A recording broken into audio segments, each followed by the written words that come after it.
ఎన్నికలో వంటంతా వండి పెట్టాక గంట తిప్పి అంతా నేనే చేసిన అన్నదట. ఇలా వీళ్ళ పరిస్థితి అట్లా ఉంది అధ్యక్ష. వీళ్ళు చెప్తున్నటువంటి 57,000 ఉద్యోగాల్లో కాంగ్రెస్ ప్రభుత్వం వచ్చినాక నోటిఫికేషన్ ఇచ్చి వీళ్ళు ఇచ్చిన ఉద్యోగాలు 6,000కు మించి లేవు. మిగతా అన్ని కూడా బీఆర్ఎస్ హయాంలో వచ్చినవే.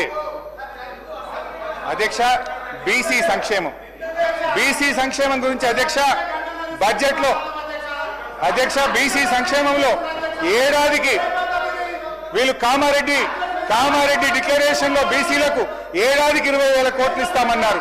బీసీ సప్లైన్ ఇస్తామన్నారు. 42% ప్రభుత్వ కాంట్రాక్ట్ లో వాటా ఇస్తామన్నారు. అధ్యక్ష, కామారెడ్డి డిక్లరేషన్ లో చెప్పిన ఏ ఒక్కటి కూడా అమలు కాలేదు. ఈ బడ్జెట్ లో పెట్టింది కేవలం 11,000 మాత్రమే. బీసీలకు 2వ విడత గొర్రెల పంపిణీ చేస్తామని మాట తప్పారు. ముదిరాజులకు గంగపుత్రులకు ఉచిత చేప పిల్లలిచ్చి ఉపాధి పెంచింది కేసీఆర్. 650 కోట్లతో మత్స్యకారులకు పనుమతిచ్చింది బీఆర్ఎస్.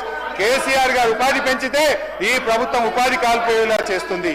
నాయి బ్రాహ్మణులు రజకులకు కేసీఆర్ గారు ప్రారంభించిన ఉచిత విద్యుత్ పథకం ఇవాళ ప్రశ్నార్థకమైంది. 15 నెలలుగా నిధులు విడుదల చేయక నాయి బ్రాహ్మణులను రజకులను ఈ ప్రభుత్వం గోసపుచ్చుకుంటుంది.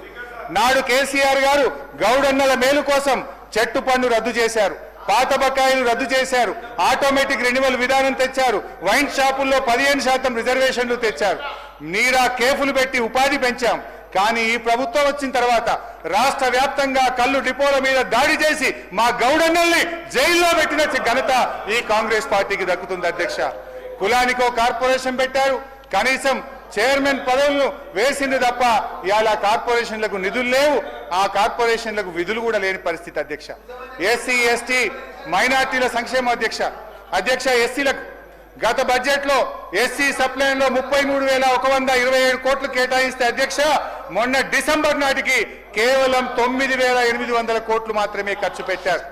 అంటే అధ్యక్ష, ఎస్సీ సప్లైన్ కూడా అమలు కాక ఈ రాష్ట్రంలో అన్యాయం జరుగుతున్న పరిస్థితి. అంబేద్కర్ పేరు పెట్టినందుకన్నా దయచేసి అమలు చేయండి. అధ్యక్ష, దళిత బంధు పథకం అమలు కావడం లేదు. అధ్యక్ష,